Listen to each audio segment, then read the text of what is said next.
자, 다음 순서는 조명건 씨가 준비했습니다. 네, 그렇습니다. 혹시 한상원 아나운서는 상속에 대해서 생각해 보신 적 있으세요? 저는 뭐 받은 것도 없고 줄 것도 없어요. 아마 많은 분들이 한상원 아나운서와 같은 생각을 하고 계실 것 같은데요. 그런데 이렇게 마냥 남의 일처럼만 생각하고 있다가는 큰일 날 수 있습니다. 상속, 누가, 왜, 또 어떻게 준비해야 하는지 상속의 모든 것 지금 시작합니다.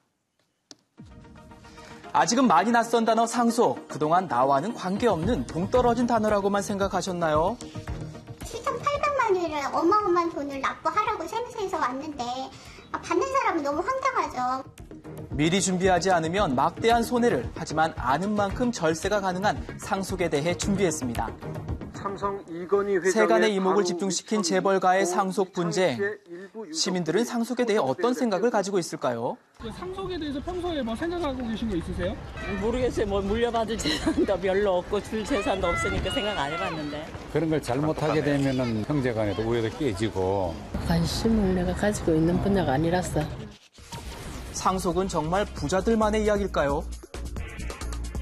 상속에 대한 무관심 때문에 피해를 입은 한 주부를 만났습니다. 40여 년을 살아오면서 상속 때문에 이런 일을 겪을 거라고는 단 한 번도 생각해보지 못했다는데요. 2010년도 초에 저희 아버지가 갑자기 돌아가셨어요. 그래갖고 정신이 없어서 이제 재산을 정리하다 보니까 집이 한 채 4억 5천 정도 되는 집 한 채랑요. 현금으로 한 5천만 원 정도 되는 그거를 이제 상속 받은 거죠. 저희 자녀들이. 평소 재산이나 상속에 대해 따로 이야기를 하지 않았기 때문에 아버지가 살던 아파트 한 채가 상속 재산의 전부인 줄만 알고 있었다는데요. 인터넷에 찾아보니까 5억 미만은 신고를 안 해도 된다 이런 얘기가 많았어요. 그러던 2012년 초 갑작스런 연락 한 통을 받게 됩니다. 돌아가신 아버지가 사두었던 땅이 발견된 건데요. 당시에는 몰랐다가 기뻐할 일이 아닌가요, 나중에 세무서에서 고지서랑 같이 발견된 땅입니다. 시가 2억 원 상당의 땅이 발견돼 기뻤던 것도 잠시뿐. 발견된 땅이 상속 재산으로 포함되면서 문제가 생긴 건데요. 5억이 넘어가. 무려 8천만 원에 가까운 상속세를 지불해야 한다는 겁니다. 7,800만 원에 대해서 세금을 내라고 그러는데 진짜 이러면 이거를 내야 되면 제가 집을 팔아야 되거나 아니면 진짜 담보대출 받거나. 총 상속재산 7억에 대한 기본 상속세만 5,500만 원. 여기에 2년간 세금을 내지 않았기 때문에 각종 가산세까지 더해져 약 8천만 원이라는 금액이 나온 건데요. 가산세가 세요. 고인이 어떤 재산을 가지고 있는지 알려줬거나 상속세 신고만 했어도 미연에 막을 수 있었던 일이라 더욱 안타까운 상황입니다. 탕감 받는 것 자체는 좀 힘드실 것 같고요. 일단은 부과된 세금에 대해서 일정 사유가 해당이 되시면 그 부분에 대해서 징수유예, 그러니까 분할해서 납부할 수 있는 그런 제도가 지금 있기 때문에 관할 세무서에서 도움을 받으시면 되겠습니다. 이런 일이 생기는 원인 중 하나가 부자들이 큰 재산을 자녀에게 물려주는 것만을 상속이라고 여기기 때문인데요. 상속이란 어떤 걸까요? 이 땅 팔아먹으려고 여기 왔나? 상속이란 부모님이 돌아가셨을 때 부모님의 적극재산, 소극재산이 모두 포괄적으로 승계되는 것을 의미하고, 적극재산은 부동산, 예금 등 재산을 얘기하고 소극재산은 부채, 채무를 의미합니다. 그렇다면 상속은 누가 먼저 얼마나 받을 수 있는 걸까요? 상속 순위는 민법에 의해 4순위까지 정해져 있습니다. 상속 1순위는 고인의 배우자, 그리고 혈연 관계가 있는 자녀고요. 2순위는 고인의 부모, 3순위는 고인의 형제, 자매인데요.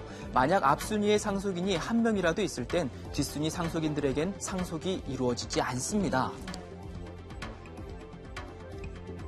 재산 분배는 자녀의 경우 아들, 딸 모두 같은 금액을, 배우자의 경우엔 자녀보다 1.5배 많은 금액을 상속받도록 정해져 있습니다.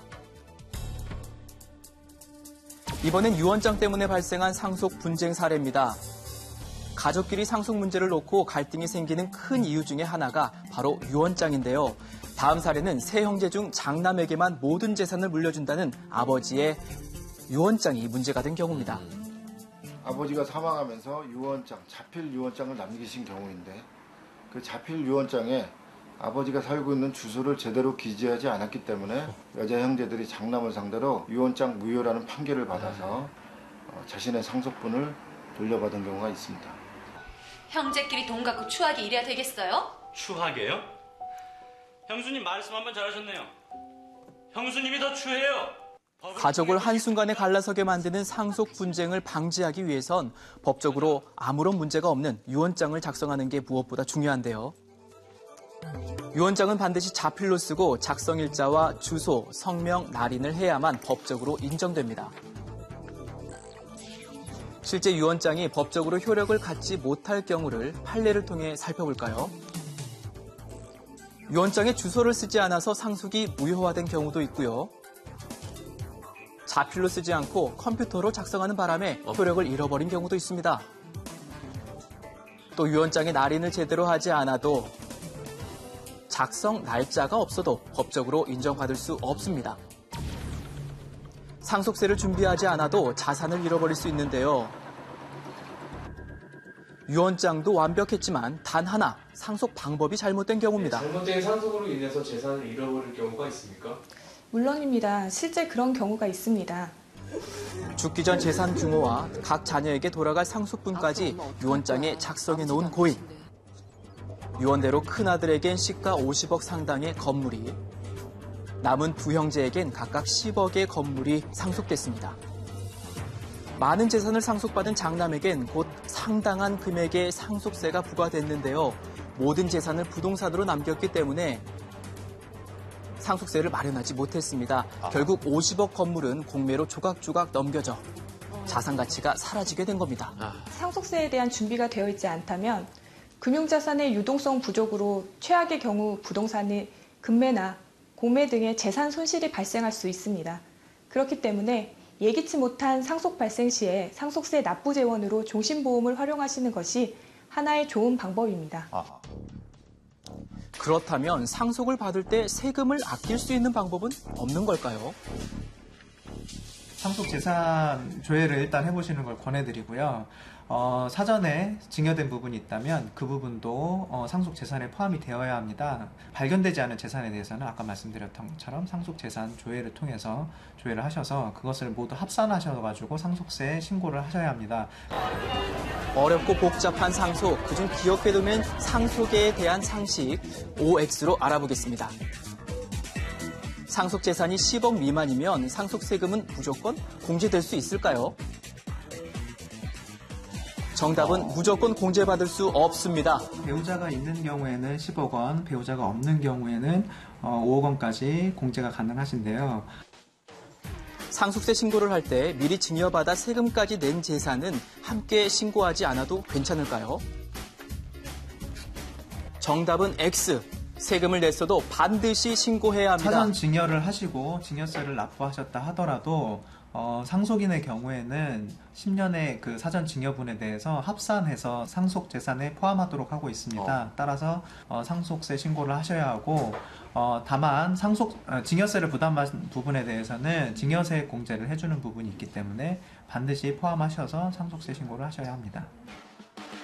그렇다면 빚을 상속받게 되는 경우엔 어떻게 해야 할까요? 무섭죠, 저게. 채무도 상속되기 때문에 망인의 채권자들이 상속인을 상대로 채무를 변제하라고 소송을 합니다. 이런 경우에 상속폭이나 한정승인을 해서 채무가 승계되는 것을 방지할 수 있습니다. 고인의 사망으로 알게 된 날부터 3개월 안에 법원에 신청해야 하는데요. 상속폭이란 빚을 포함한 모든 재산을 포기하는 거고 한정승인은 빚을 제외한 나머지 재산만을 상속받는 방법이니까요. 구분해야 합니다. 언제 어느 순간 내일이 될지 모르는 상속, 마냥 먼 훗날의 일이라고만 생각하기보다는 오늘부터 내 가족, 우리 아이들을 위해 미리미리 준비하는 건 어떨까요? 네, 다들 뭐 나는 상속 받을 것도 없고 줄 것도 없어 해놓고서 엄청 열심히 보시더라고요. 네. 자, 근데 갑자기 이렇게 부모님이 돌아가셨을 경우에 부모님의 어떤 우리가 잘 알 수 없는 재산이나 아니면 빚 이런 거 확인해 볼 수 있는 방법은 없을까요? 물론 있습니다. 국토해양부 홈페이지에 상속자의 인적 사항을 기재하시면 내가 상속받을 부동산 자산을 확인할 수 있고요. 그리고 예금, 보험, 그리고 빚을 얼마나 상속받을까 이 점에 대해서는 금융감독원 홈페이지에 방문하시면 확인하실 수 있습니다. 무엇보다도 미리미리 가족을 위해서 준비해두는 게 가장 좋을 것 같습니다. 이 점 기억하시기 바랍니다.